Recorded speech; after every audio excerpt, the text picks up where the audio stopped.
గత 15 రోజులు కావస్తుంది. నెల 18వ తేదీన నాగర్ కర్నూలు జిల్లా కుమ్మేర గ్రామంలో 2 నెలల పసిబిడ్డని అత్యంత దారుణంగా మానవీయతను మరిచిపోయి 2 నెలల పసిబిడ్డను ఫుట్బాల్ తన్నినట్టే తన్ని హత్య చేసినటువంటి హంతకులను అక్కడ ఉన్నటువంటి పోలీసులు కాపాడుతున్నటువంటి దుస్థితి ఈ రాష్ట్రంలో కొనసాగుతా ఉంది. అక్కడ ఉన్నటువంటి డిఎస్పీ శ్రీనివాస్ గాని, సిఐ అశోక్ రెడ్డి, ఎస్ఐ గోవర్ధన్ ఈ ముగ్గురు అక్కడ ఉన్నటువంటి అగ్రకుల పెత్తందారులని కాపాడేటువంటి పనిలో ఉన్నారు. మేము కోరుతున్నది ఒకటే, 8 మంది ఈ హత్యలో పాల్గొంటే కేవలం 3 మాత్రమే అరెస్ట్ చేసి రిమాండ్ చేశారు. కానీ కీలకమైనటువంటి నిందితులు ఆ గ్రామ సర్పంచ్ తుకారాం రెడ్డిని అరెస్ట్ చేయకుండా కాపాడుతున్నారు.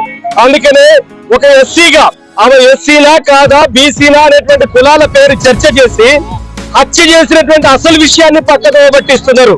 ఒకవేళ ఎస్సీ కాకపోతే హత్య చేసిన సంగతిని మర్చిపోతారా? అందుకనే 103 సెక్షన్ ప్రకారంగా హత్యా నేరం కింద ఈ 8 మంది హంతకులను అరెస్ట్ చేయాలని చెప్పి డిమాండ్ చేస్తా ఉన్నాం.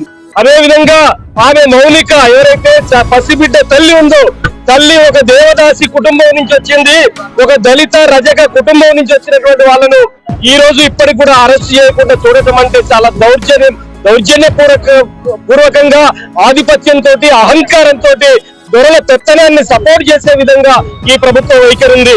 ఇప్పటికే డీజీపీని కలిశారు, ఇప్పుడు చీఫ్ సెక్రటరీని కలుద్దామని చెప్పేసి ఇప్పటికి పోతున్నాం మేము.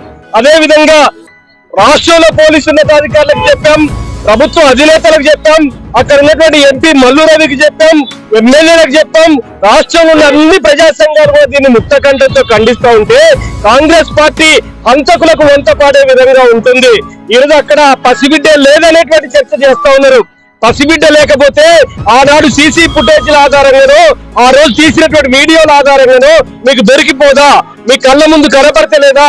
పసిబిడ్డ ఏడుపు మీ కళ్ళ ముందు కనపడతలేదా? ఆ రోజు బిడ్డ లేకపోతే ఆ బిడ్డ ఎవరిని చంపారు? ఆ బిడ్డను ఎవరు చంపారు? మీరు చంపలేదని చెప్పేసారంటే ఎవరు చంపారు? హంతకులు ఎవరో పోలీసులు పట్టుకోండి. ఆ బిడ్డను ఆ కన్న తల్లిదండ్రులపై చంపారా, లేకపోతే మీరు హంతకుల రూపంలో పై చంపారా? ఒక గుడిలోకి ప్రవేశం ఉండదా? 78 ఏళ్ల స్వాతంత్రం తర్వాత, 75 ఏళ్ల రాజ్యాంగం తర్వాత గుడిలోకి పోయేటువంటి హక్కు ఉండదా? ఆ దళితులకు గుడిలోకి పోయేటువంటి హక్కు ఉండదా? ఆ రజకులకు గుడిలోకి పోయేటువంటి హక్కు ఉండదా? ఎవరి తరపున మీరు ఈ న్యాయం ఎవరికి న్యాయం చేయాలనుకుంటున్నారు? హంతకులకు న్యాయం చేస్తారా, బాధితులకు న్యాయం చేస్తారా?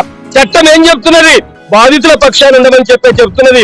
ఎస్పీ కలెక్టర్ ఆ గ్రామాన్ని సందర్శించాలి, వెళ్ళలేదు ఇప్పటి వరకు. వెళ్ళకపోగా వాళ్ళు ఇప్పటి వరకు కూడా ఈ చట్టాన్ని ఉల్లంఘిస్తున్నారు. ఎస్సీ ఎస్టీ అత్యాచార నిరోధక చట్టం ప్రకారంగా ఆ 8 మంది అగ్రకుల పెత్తందారుల యొక్క ఆస్తుల్ని జప్తు చేసి బాధిత కుటుంబానికి ఇవ్వాలని చెప్పేసి డిమాండ్ చేస్తున్నాం.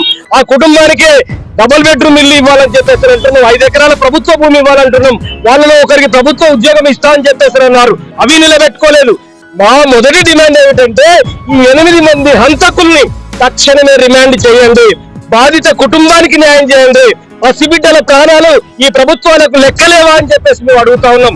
అందుకనే 8 మంది హంతకుల్ని అరెస్ట్ చేసేంత వరకు మా ప్రజా సంఘాలుగా ఈ ఉద్యమాన్నిటిని కంటిన్యూ చేస్తాం.